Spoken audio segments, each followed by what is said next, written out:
Si ignoras lo que ocurrió antes de que nacieras, siempre serás un niño. Cicerón. Una hora con la historia. Un nuevo enfoque del pasado deshaciendo mitos. Con Pío Moa y Rafael Núñez Huesca. Aquí, en Radio Inter. Sábado 28 de octubre de 2017. Les habla Rafael Núñez Huesca. Tengo aquí a mi vera al historiador Pío Moa. Esto es una hora con la historia. Don Pío, buenas noches. Hola, buenas noches.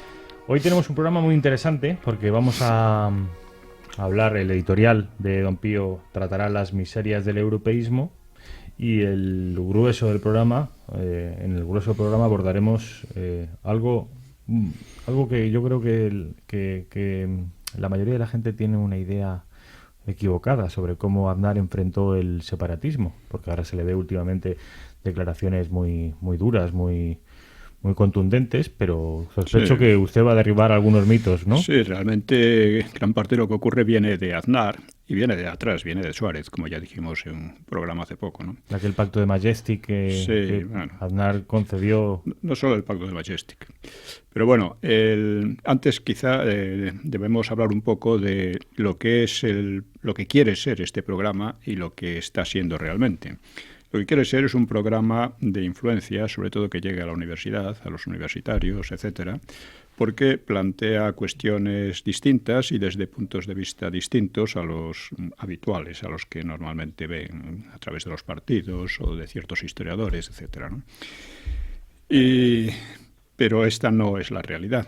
La realidad es que seguimos con una audiencia bastante reducida. La parte universitaria creo que es muy reducida también y seguimos además con cierto ahogo económico. Este mes pasado tuvimos una contribución especial de 1.000 euros, que no sé si se repetirá, que agradecemos de manera especial porque nos permite respirar un poco más, ¿no? Pero seguimos insistiendo en que nuestros oyentes se movilicen un poco porque estamos en una época en que es necesario movilizarse.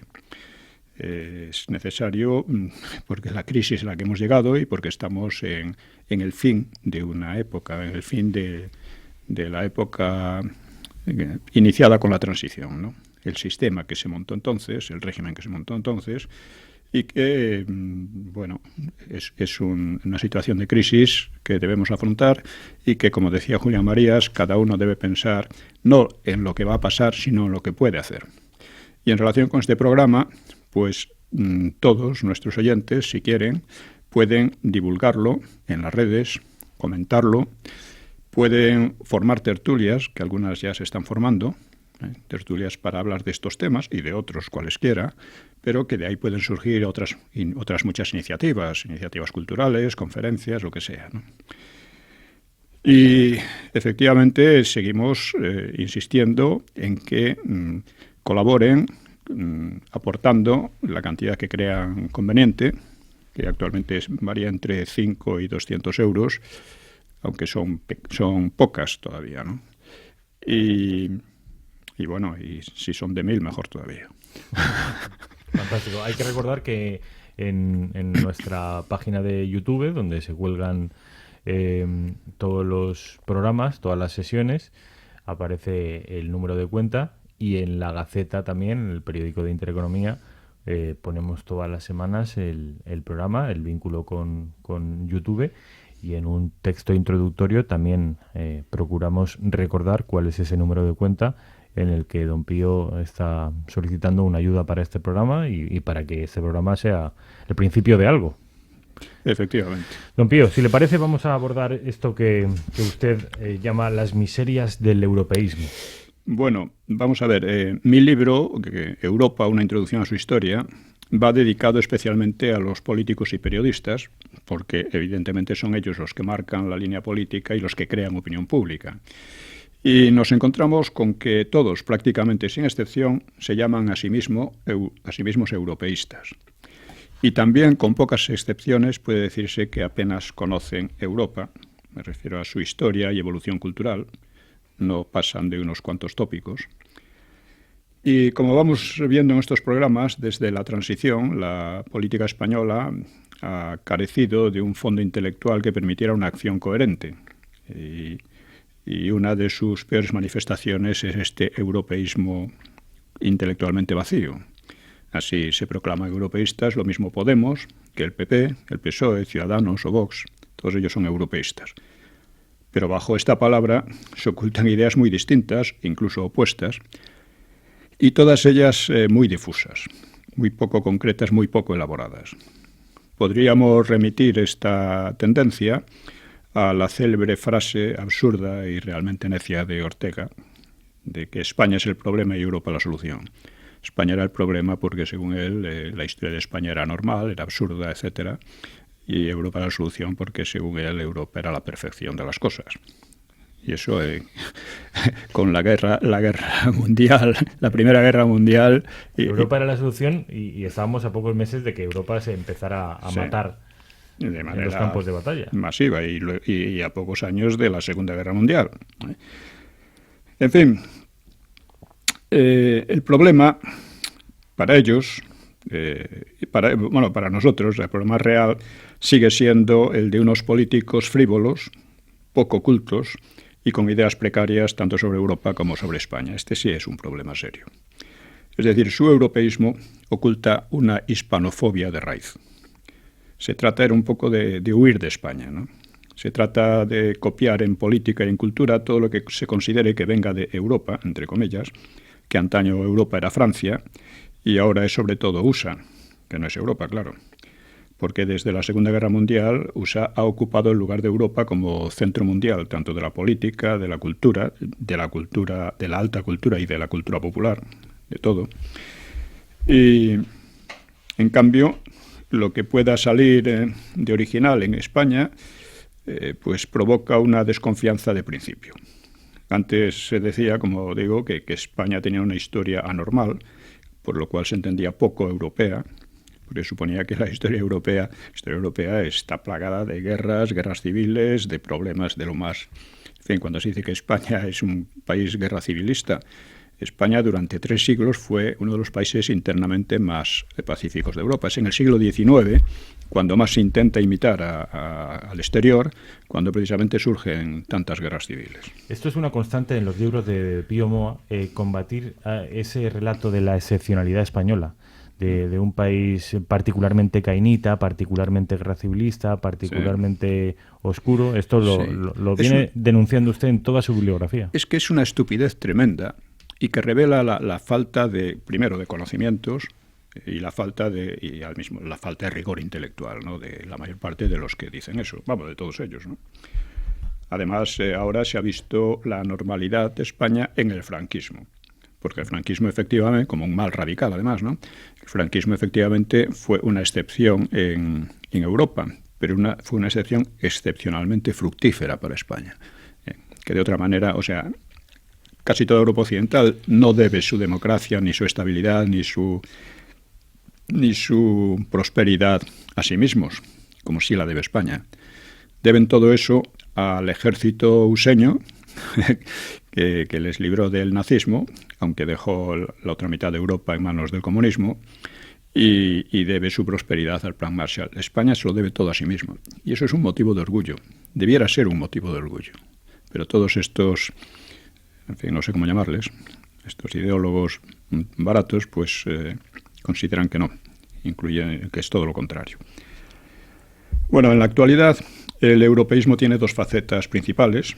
Es un proceso de disgregación de la soberanía, es decir, de disgregación de la propia nación, que se quedaría subsumida en la Unión Europea, y en la práctica consiste en supeditarnos en todos los terrenos a las decisiones de la burocracia de Bruselas. Y en segundo lugar, hay que tener en cuenta que en la Unión Europea no es igual para todos. Hay 2 países sobre todo que han tenido tienen peso mucho mayor, Alemania y Francia, cada vez más Alemania y cada vez menos Francia. Y en el fondo es supeditarnos a ellos, ¿no? En segundo lugar, la otra faceta es la eliminación progresiva de nuestra cultura atacándola en su raíz principal, que es el idioma, y desplazando progresivamente al español por el inglés, el cual se presenta como lengua propia de la cultura, del empleo y de todo lo que uno quiera, ¿no? Y se intenta imponer en España como si España fuera o debiera ser un país bilingüe español-inglés, y no como lengua extranjera, y que quedaría al final como la lengua difundida entre las élites y dejando cada vez más al español para la masa, supuestamente más inculta y desde luego más impotente políticamente, ¿no? Estas son las dos direcciones en que están empeñados todos los partidos y con verdadero entusiasmo. Quizá Ciudadanos sea el más fervoroso de ellos. Se opone al separatismo, pero al mismo tiempo prosigue esta política un poco demencial, ¿no? Es preciso tener en cuenta asimismo cuáles son los valores que caracterizan a la Unión Europea. Porque a menudo se dice, bueno, que vengan extranjeros, pero que se integren en nuestros valores. Bueno, ¿cuáles son esos valores?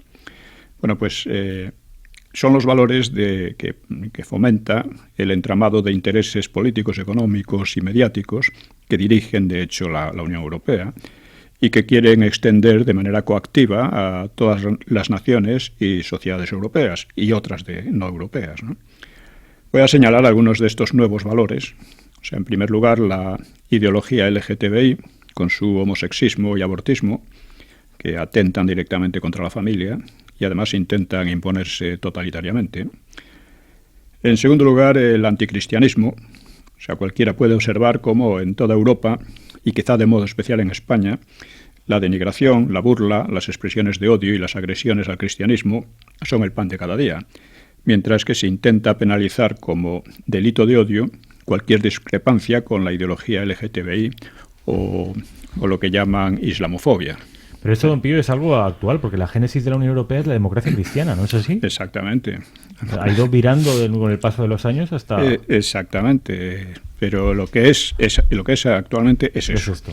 Y la democracia cristiana, evidentemente, sentó las bases de esto también, ¿no?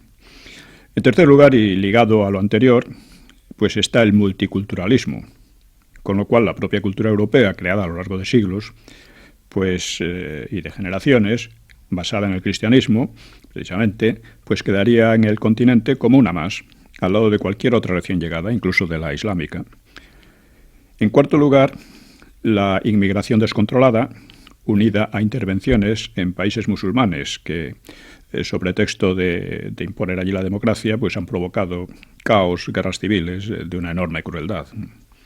En quinto lugar, una política de acoso a Rusia, que hoy representa lo contrario de todo lo anterior, y en la que el gobierno español actúa con un verdadero entusiasmo de lacayo, ¿no? En sexto lugar, una tendencia a medirlo todo en dinero, haciendo de la economía el sustento absoluto de la cultura, el dogma radical, fuera del cual todo es secundario y opinable. El dinero no es opinable, aunque nadie entiende muy bien cómo funciona la economía, pero sobre eso está todo lo demás. Es una idea que aparece en el marxismo, pero que se ha difundido y ha sido apropiada también por otras tendencias, ¿no? Así que, en cierto modo, podemos decir que el europeísmo de la Unión Europea es más bien contrario a todo lo que representa Europa histórica y culturalmente. Es una cosa de la que nadie quiere darse cuenta, pero que está ahí, es evidente, ¿no? Todas estas políticas, pues, o valores, se encubren con grandes palabras generales como la democracia, la tolerancia, aunque son particularmente despóticas y en el fondo, como digo, antieuropeas, ¿no? Pero no verán ustedes a ningún partido denunciarlas de forma coherente y completa. Ninguno. Todos parecen estar de acuerdo. Se ha ido imponiendo y evidentemente existe una resistencia en varios países, en Francia, en Alemania, en Italia, en España muy poca, muy poca. El llamado Grupo de Visegrado de Europa del... Exactamente. Polonia y Hungría y tal, ¿no? O sea, estas cosas provocan realmente un rechazo en mucha gente, ¿no? Pero como se visten con esas palabras, esto es lo tolerante, lo demócrata, lo progresista, lo avanzado, pues estas palabras que no tienen un sentido preciso, pues sirven para... Es difícil combatir ese relato, ¿eh? Es difícil, pero se puede hacer y se debe hacer. Es como decía alguien, quien se apodere de la palabra libertad puede esclavizar a todo el mundo. es verdad. Este europeísmo además emplea para justificarse una falacia, la falacia de que la Unión Europea es pacífica y que el proceso de integración europeo ha impedido nuevas guerras en Europa desde la Segunda Guerra Mundial. Pero esa paz en Europa pues no se debe al europeísmo, se debe a la tutela militar useña. Eso no debe olvidarse. Y la Unión Europea no ha impedido, sino que en parte ha atizado las guerras de Yugoslavia. Eso en plena Europa. Y el supuesto pacifismo, desde la Segunda Guerra Mundial, no ha impedido que diversos países europeos hayan sostenido largas y sangrientas guerras coloniales, que en general perdieron. Y desde hace años vienen intentando, como digo, nuevas aventuras bélicas en países musulmanes, muy costosas en sangre y en dinero, por no mencionar las responsabilidades en una guerra espantosa como la de Ruanda, etc. No son tan pacifistas, ni tan pacíficos, ni nada por el estilo. Otro argumento muy utilizado y que impresiona a mentes simples es que en un mundo globalizado, con enormes potencias como USA, China o India, que se van formando, sobre todo China e India, cada vez más como grandes potencias, ¿no? Incluso superpotencias a la larga, ¿no? Pues que en eso solo puede competirse mediante grandes unidades políticas y económicas. Este argumento puede valer para quienes limitan su pensamiento a la economía lo es todo, y ni siquiera, porque países tan pequeños como Suiza, Noruega, Israel, Singapur o Formosa, por ejemplo, son más competitivos proporcionalmente que la Unión Europea. Y dentro de la Unión Europea existen profundas diferencias entre Grecia y Suecia, entre Alemania e Italia o entre Francia y España. Estas medidas unificadoras como el euro, que se presentó un tanto fraudulentamente como un seguro de prosperidad ilimitada, pues han causado un auténtico desbarajuste y han incrementado los efectos de la crisis en España, por ejemplo, y en otros países. Todo esto apenas se estudia y apenas se analiza, se pasa así porque se supone que esto es lo europeísta y con eso ya todo cuela, ¿no? Por otra parte, el europeísmo suele querer inspirarse en USA para montar unos Estados Unidos de Europa. Pero vamos, la evolución y la diversidad cultural, lingüística y política en Europa no tienen nada que ver con la experiencia useña, que es una experiencia de expansión, en buena parte genocida, sobre los indios, y sobre un territorio tan extenso como la propia Europa, pero con una base idiomática y cultural única, y con unas élites dirigentes muy homogéneas, incluso racialmente, los llamados WASP, o sea, White, Anglo-Saxon, Protestant. Es decir, blanco, anglosajón y protestante. Esa es la élite que realmente manda allí, también con influencia judía y otras, pero vamos sobre todo esto, ¿no? Así que Europa simplemente no tiene nada que ver con todo ello. La próxima sesión la dedicaremos precisamente a resumir mi libro sobre Europa. Es un libro discutible, como todos, pero que se han guardado mucho de debatir. Sospecho que también de leer la gran mayoría de los políticos y periodistas a los que lo he dedicado. Pero precisamente por eso, por este vacío de debate, es preciso insistir en él. El europeísmo en España no es una solución, sino precisamente un problema. Es preciso planteárnoslo como problema, seriamente, aclarar qué entendemos por Europa, qué proyectos puede haber en el futuro, qué papel tiene la España de Gibraltar y cuál podría ser, y nunca confundir a Europa con la Unión Europea, por las razones arriba mencionadas. En un artículo reciente señalé la ausencia de un proyecto serio de política exterior para España por parte de Vox, que ocurre lo mismo con los demás partidos, ¿no? Pero Vox pudiera representar una alternativa si logra salir de ciertos tópicos. Animo a sus miembros a debatir estas cuestiones porque me parece que está ese partido en mejor posición para ello que otros.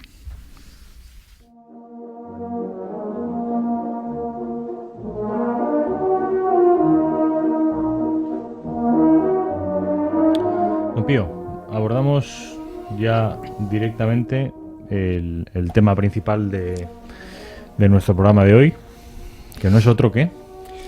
Aznar, ante los problemas de España, tendrá otra continuación después del siguiente, pero en este caso vamos a tratar sobre los separatismos. O sea, vamos a abordar el periodo de Aznar tal y como abordamos el de Felipe González, en 2 sesiones, ¿no? Exactamente. 2, incluso puede que 3.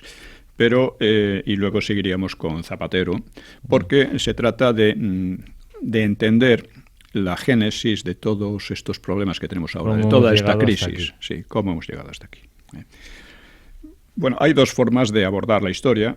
Una que podemos llamar la periodística, que es la más accesible cuando se trata del presente. Pues se centra en las acciones cambiantes, las declaraciones de unos y de otros, en análisis del momento, etcétera, ¿no? Es lo habitual, ¿no?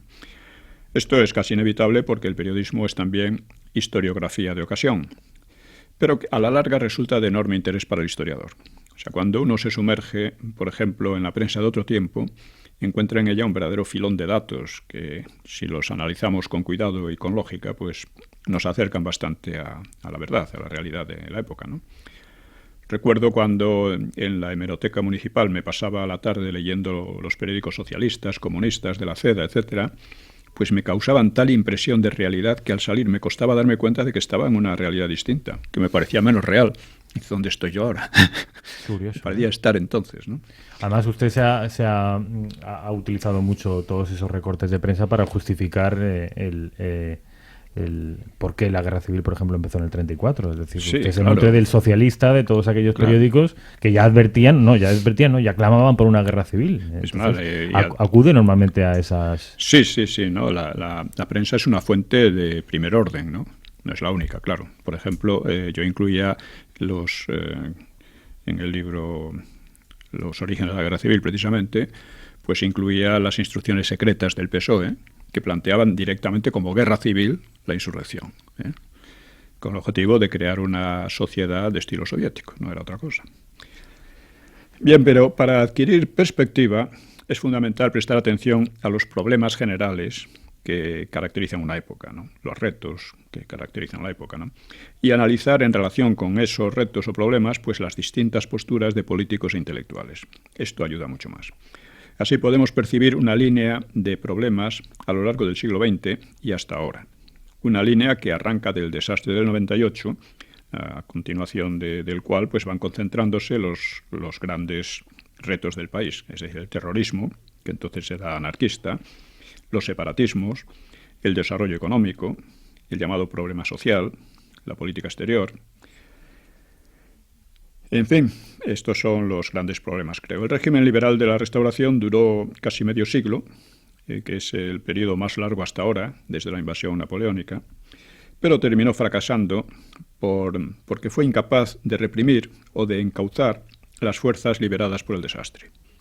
La Restauración terminó en 1923, víctima del terrorismo, o del pistolerismo, como se le llamaba, víctima de los separatismos, que estaban a punto, decían, de lanzarse a la lucha armada, víctima de la agitación socialista y de la Guerra de África, de un episodio de la Guerra de África, concretamente el de Anual. Fueron estos 4 verdaderos cánceres, no solo del régimen, sino también del país, y que en gran parte se han reproducido más recientemente. Hay que decir que el nivel de los políticos de la Restauración, sobre todo en sus últimos años, era realmente ínfimo. Eran caciquillos, enredas y sin una visión amplia de las cosas, ¿no? Toda su visión era la política como chanchullos entre unos y otros, prácticamente. Y debemos añadir el problema democrático. Contra lo que se dice, la Restauración no fue solo un régimen liberal, sino en gran medida democrático, porque todo tipo de partidos pudieron actuar en él y conseguir posiciones de poder mediante elecciones. Menudeaban las corruptelas electorales, es cierto, ¿no? Que son típicas de una sociedad mayoritariamente agraria y que ocurría en otros muchos países, ¿no? Por ejemplo en USA. Sin embargo, la democracia no fue capaz de contener los impulsos disgregadores causados por los 4 cánceres citados, es decir, por el mal tratamiento que de ellos se hacía, ¿no? Antes que acabaran de desmoronar no solo al sistema de la Restauración, sino también a España, pues fue preciso recurrir a la dictadura de Primo de Rivera. Esta dictadura duró solo 6 años y medio y la verdad es que fue muy poco dura. La dictadura pues pareció curar aquellas enfermedades. El llamado problema social se encauzó consiguiendo la cooperación del PSOE y reprimiendo, tampoco mucho, a los anarquistas, el terrorismo anarquista desapareció también. Los separatistas, que poco antes amenazaban con la acción armada, pues perdieron fuelle, dejaron de ser un problema importante. Y la cuestión económica se resolvió con el crecimiento más rápido desde la invasión francesa. Y por primera vez nos acercamos significativamente a los países ricos europeos. Luego la guerra de África, el otro cáncer, se solucionó tan satisfactoriamente que no volvería a causar dificultades ni siquiera en la República. Bien, pues aquellas plagas, sin embargo, excepto la de Marruecos, resurgieron con más fuerza todavía en la República. El anarquismo recobró una gran potencia y aunque su terrorismo descendió, pero sin desaparecer, su agitación social con huelgas e insurrecciones se hizo crónica. El PSOE, que se había mostrado colaborador con Primo de Rivera, se radicalizó, a pesar de que participaba en el gobierno durante el primer bienio republicano, y terminó organizando la guerra civil. Los separatismos, en especial el catalán, también se radicalizaron hasta terminar en rebelión abierta y golpista en compañía de los socialistas y republicanos de izquierda. Por otra parte, debido a la crisis mundial, pero sobre todo a las medidas demagógicas de los republicanos, pues se produjo un fuerte retroceso económico, con desempleo creciente, con unos fuertes índices de incremento del hambre, sobre todo en las zonas rurales del sur y Extremadura. O sea, una cosa que se aprecia es cómo los muertos por hambre vuelven a los niveles que habían estado descendiendo desde principios de siglo, vuelven a los de principios de siglo. Es alucinante cómo en nuestro país hace menos de 100 años había gente que moría de hambre. Sí, esto hasta los años 50 siguió habiendo. Muertos de hambre. Sí, sí. Bueno, en toda Europa, sobre todo con la Segunda Guerra Mundial y tal, hubo muchísimos más muertos de hambre que en España. En España estaban entre 300 y pico. ¿Al año? Al año. A principio de siglo, 100 y pico con Primo de Rivera y volvieron a 300 y pico con la República. Esto, claro, el que una persona muere de hambre significa que hay muchas más que pasan hambre. Y bueno, eso hay las estadísticas son muy interesantes porque se ve que en el franquismo el hambre, excepto en los años 40, o sea, cuando más hambre hubo en España fue en el 38, en la zona del Frente Popular. Ese fue el periodo de máxima hambre en España en el siglo XX. Y claro, el franquismo heredó en gran parte eso y además heredó, el semi-boicot inglés, pues hizo que en España en los años 40 hubiera bastante hambre, sobre todo en 2 años. Pero fue remitiendo rápidamente. Fue remitiendo, además era muy inferior a la de Grecia, la de Holanda y de otros países, ¿no? Que ahí sí hubo hambre de verdad y muchos muertos por hambre. Y en fin, esta es lo he analizado en los libros, en los orígenes de la guerra civil, en los mitos del franquismo, pero por desgracia, insisto, estos han sido poco leídos y poco debatidos, ¿no? Bueno, Don Pío, que diga usted que Los mitos de la guerra civil es un libro poco leído. Los mitos de la guerra civil sí, pero los mitos del franquismo no. Es otra cosa. Con la crisis ha cambiado mucho las cosas. Supongo nuestros oyentes lo sabrán, pero Los mitos de la guerra civil es el libro de historia más vendido en las últimas décadas en España. Sí, posiblemente sí. Fue una excepción y una cosa muy curiosa. Entre otras cosas porque contribuyeron a ello vamos a decir, las izquierdas, porque se alborotaron tanto, empezaron a gritar tanto contra él, que lo hicieron interesante para mucha gente. Entonces aprendieron que lo mejor es el silencio. Desde entonces en los medios prácticamente se han silenciado mis libros, ¿no?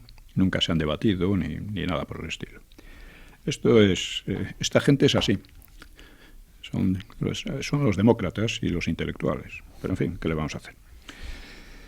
Bien, es decir que los políticos republicanos que han querido presentarse como intelectuales de cierto fuste, pero ingenuos, en realidad eran mayoritariamente unos demagogos y unos botarates que más que resolver los problemas los creaban. Unos lo hacían por ignorancia de la realidad española, como Azaña, que seguía las ideas de Ortega y tal, regeneracionistas, de que España tenía una historia lamentable y que había que cambiarla radicalmente, ¿no? Cambiarla con 4 tópicos. En fin, uno de ellos que erradicara a la Iglesia, claro. España ha dejado de ser católica. España ha dejado de ser católica porque ellos lo habían decidido, ¿no? Otros aspiraban a utopías y carecían de escrúpulos para conseguirlas. pero eran unas utopías que en definitiva se reducían a que fueran ellos los que mandasen. Esas eran las utopías del Partido Socialista, de los anarquistas y de todos ellos, ¿no? Y otros, los separatistas, pues precisamente odiaban a España. Entonces consideraban a sus paisanos como razas superiores al resto de los españoles. Y así sucesivamente. Eso era la República. La República, por lo tanto, agravó todos los problemas que venían del 98, pero al mismo tiempo se presentaba como democrática, y en algunos aspectos lo era, pero no en muchos. En la práctica lo era muy poco, aunque teóricamente sí. Cada partido entendía la democracia a su modo, un poco como el europeísmo, y todos lo entendían como que el poder viniera a sus manos, por una vía u otra. Eso era la democracia.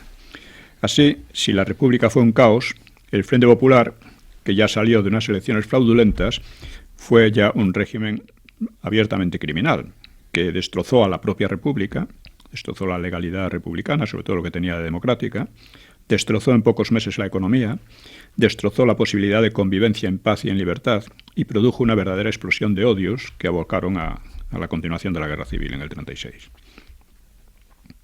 Las llamadas dos Españas, que en realidad eran varias más, pues simplemente no podían convivir. Y la posibilidad de disgregación del país y de revolución de tipo soviético pues se hizo inminente, con aquel régimen en el cual se intenta basar la legitimidad por parte de la memoria histórica y similares, ¿no? Vemos, por lo tanto, un despeñamiento del país con una serie de problemas de fondo, disgregadores y violentos, ya desde el 98. Vemos cómo en el 23 se resolvieron con un pronunciamiento sin sangre y una breve dictadura, pero después se reprodujeron y agravaron en extremo, hasta dar lugar a una guerra civil. Esto viene a ser, en síntesis, la evolución de España en el siglo XX hasta entonces. Bien, la siguiente cuestión es esta. ¿Curó el franquismo aquellas enfermedades sociales, por llamarlas así? Pues bien, puede decirse que básicamente sí. Los odios de la República desaparecieron para la inmensa mayoría. Los únicos enemigos reales del régimen fueron los comunistas, pero eran muy minoritarios y fracasaron una y otra vez. Fracasaron primero con el maquis y después con sus intentos de huelgas generales y similares, ¿no? El terrorismo anarquista fue muy ocasional y fue esporádico en el franquismo, no tenía nada que ver con lo que había sido en otros tiempos. Los separatismos quedaron básicamente en asunto de unos pocos viejos nostálgicos. La economía no dejó de crecer, finalmente a unos ritmos impresionantes, ya lo hemos hablado. La política exterior consiguió derrotar el aislamiento internacional y mantuvo un grado de independencia y soberanía mayor que nunca antes desde hacía siglos, por lo menos desde la invasión francesa. La clase media se expandió como nunca y los obreros accedieron a niveles de consumo elevados, semejantes a los de los países ricos de Europa.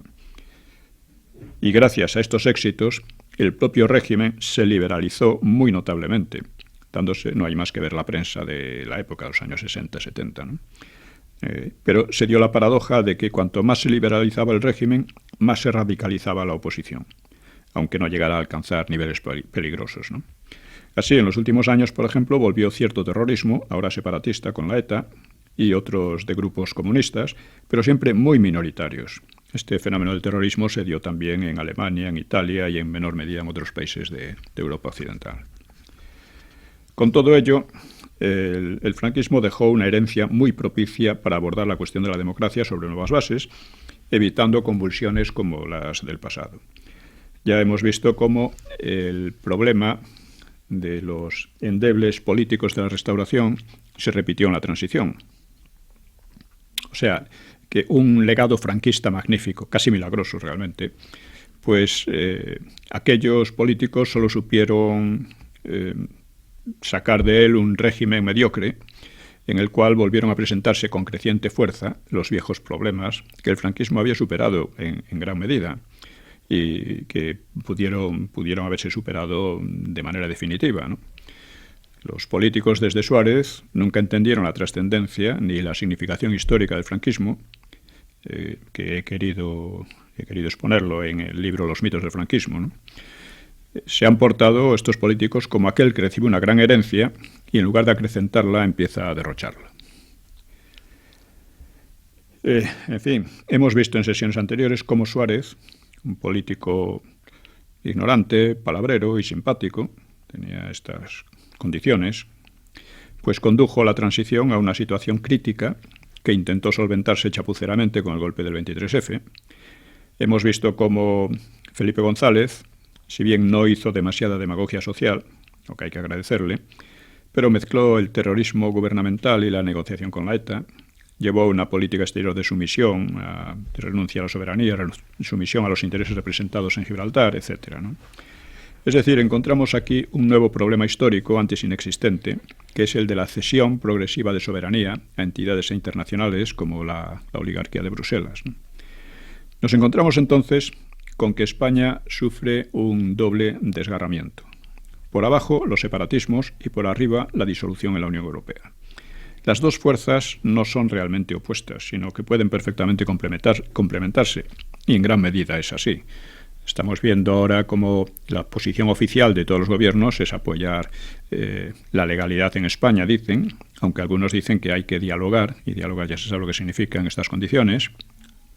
Países como Dinamarca o como otros más, ¿no? Pero sobre todo vemos cómo los medios de masas, que son medios de manipulación en gran medida, están apoyando, de hecho, al separatismo catalán. Lo mismo la CNN, o sea, hay una manipulación tremenda, ¿no? La CNN, por ejemplo, te pone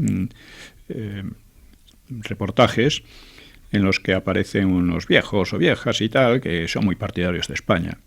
Y aparece un joven que habla un inglés muy bueno, diciendo que claro, Cataluña debe separarse, no tiene nada que ver con España, etcétera.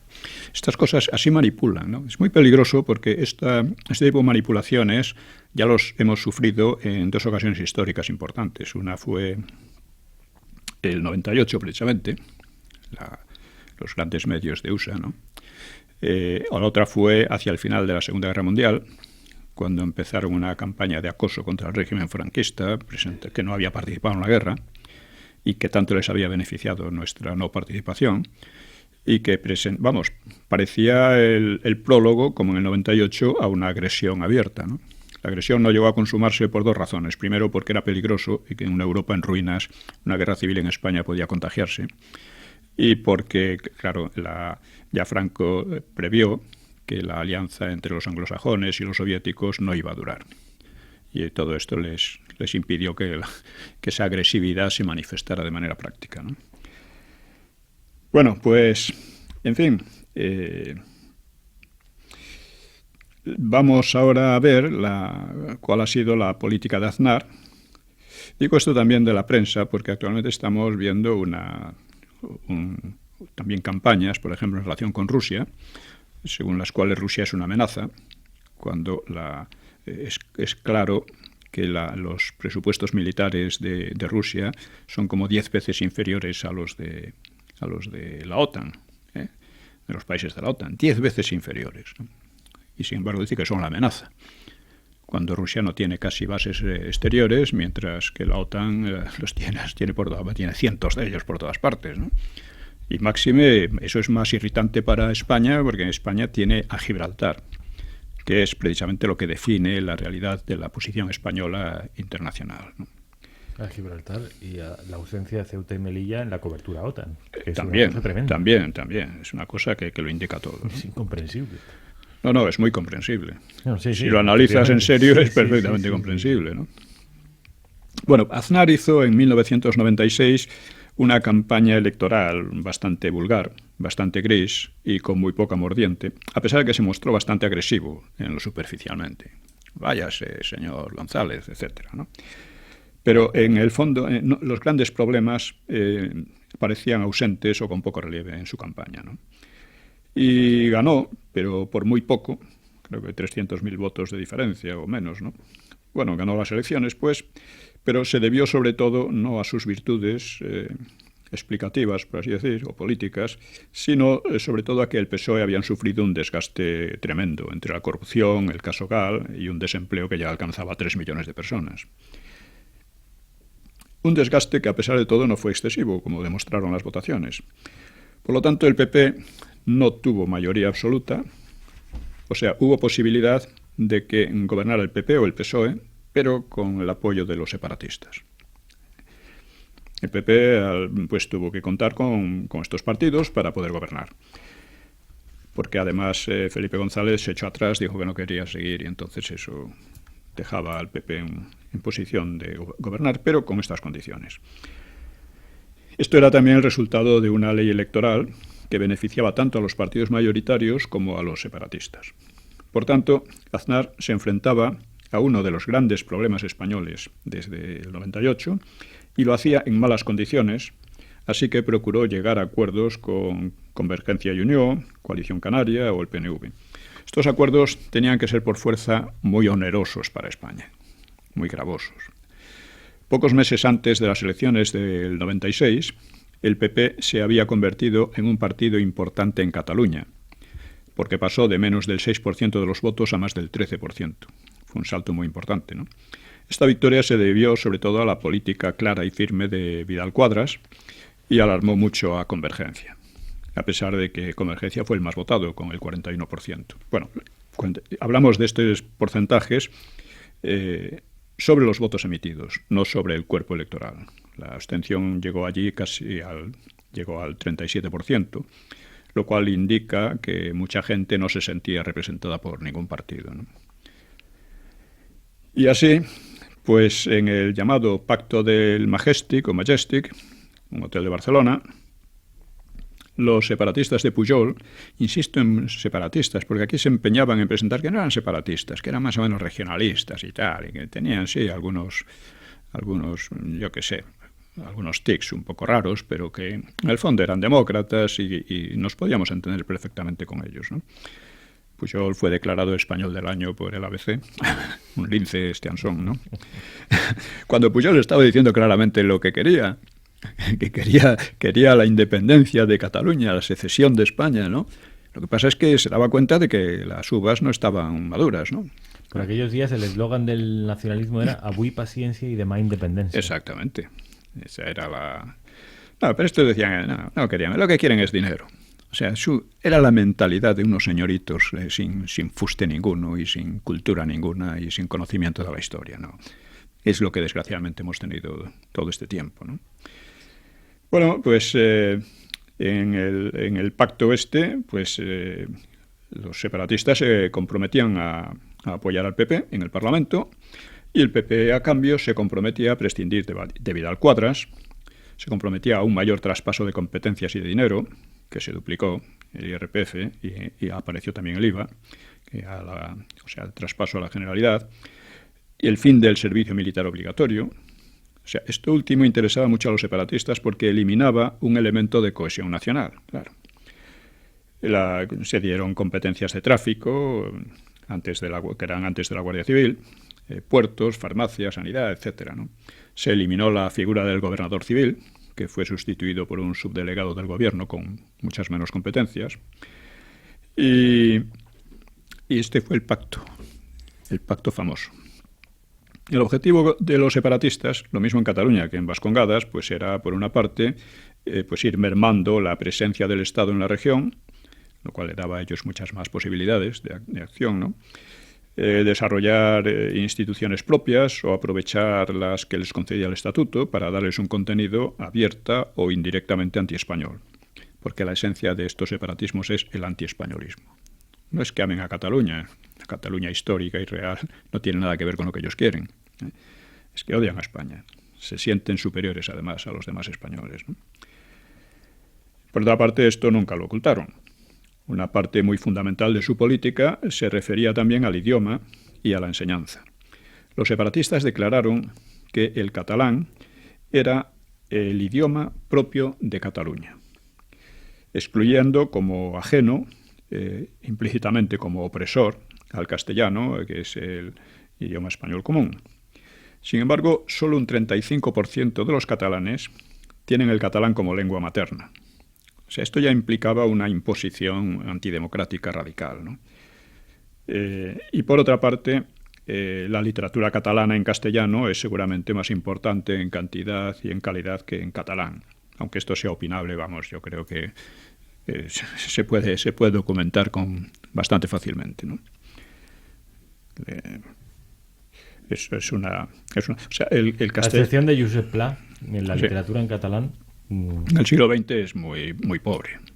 Es muy pobre. Hay algunos durante el franquismo y después, algunos escribían en catalán, pero vamos, comparado con los Gironella, con Agustí, con tantos otros, Dors, etcétera, ¿no? En el pensamiento y demás, ¿no?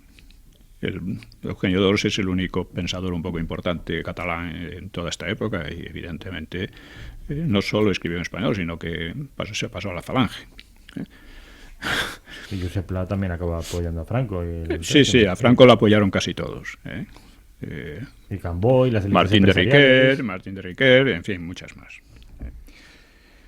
Bueno, en cuanto a vascongadas, el idioma materno del 75% o más es el castellano también. Pero, a pesar de todo, insisten en políticas discriminatorias. Lo que pasa es que en vascongadas tienen muchas menos posibilidades. Porque, claro, los vascos siempre eligieron el español común como lengua de cultura. Esto es importante porque el vascuence es una lengua muy dialectalizada, de tal manera que de una comarca a otra, de un valle a otro, incluso pues, se entendían con dificultad. Y esto fue lo que motivó que se unificara el vascuence, el batúa, que esto se hizo en el franquismo, ¿no? La Academia de la Lengua Vasca pues fue autorizada en el franquismo sin ningún problema a unificar el vascuence para, en fin, hacerlo más inteligible para todo el mundo y con ello también ganar más fuerza. El problema es que estas cosas se hacían no simplemente para promocionar el idioma regional, sino sobre todo para atacar el castellano. Como herramienta del separatismo. Sí, presentarlo como un idioma opresor. Idioma que no es propio de esta tierra. Lo propio de aquí es esto. Claro, eso es con una proporción tan inmensa y con una historia tan clara, ¿no? Cultural, porque la cultura en vascuence es mínima.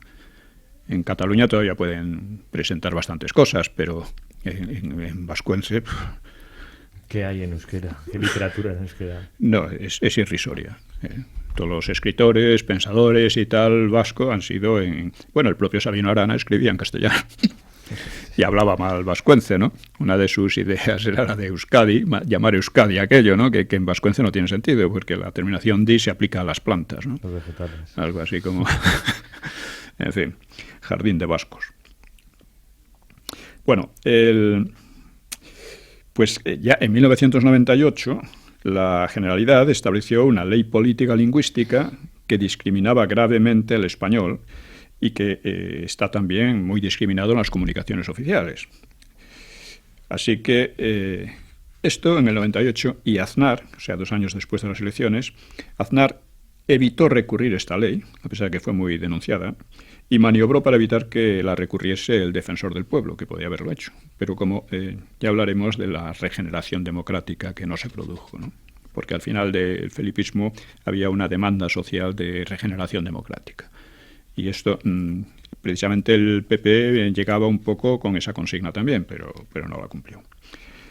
La enseñanza era otro objetivo esencial de los separatistas, ya que ella les permitiría ir formando nuevas generaciones en el desprecio o la aversión a España. Al respecto, hay que decir que ya los estatutos del 79,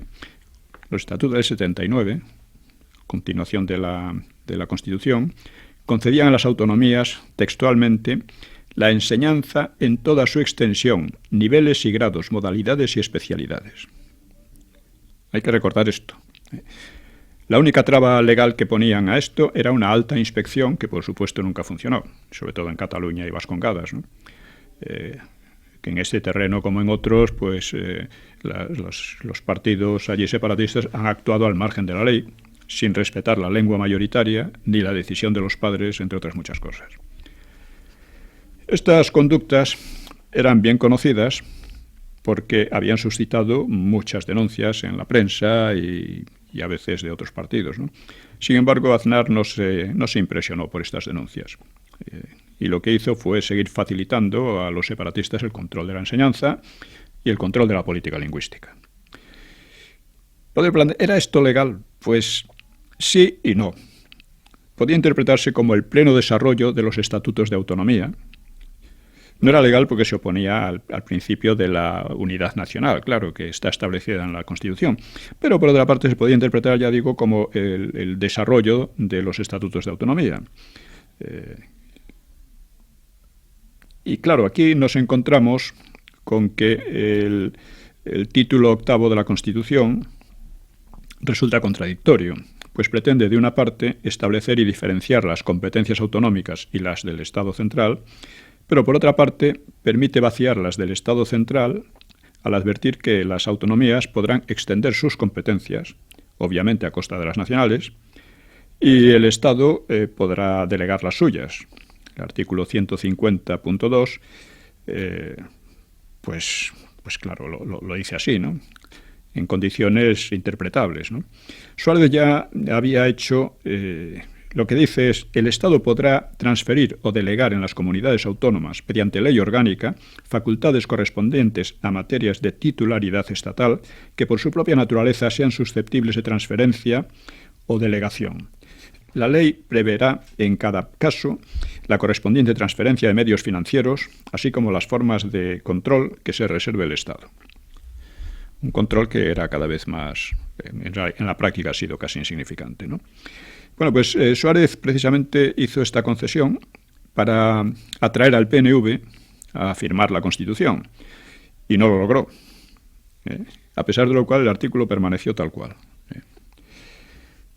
Claro, este artículo se puede interpretar como uno quiera, la evolución, claro.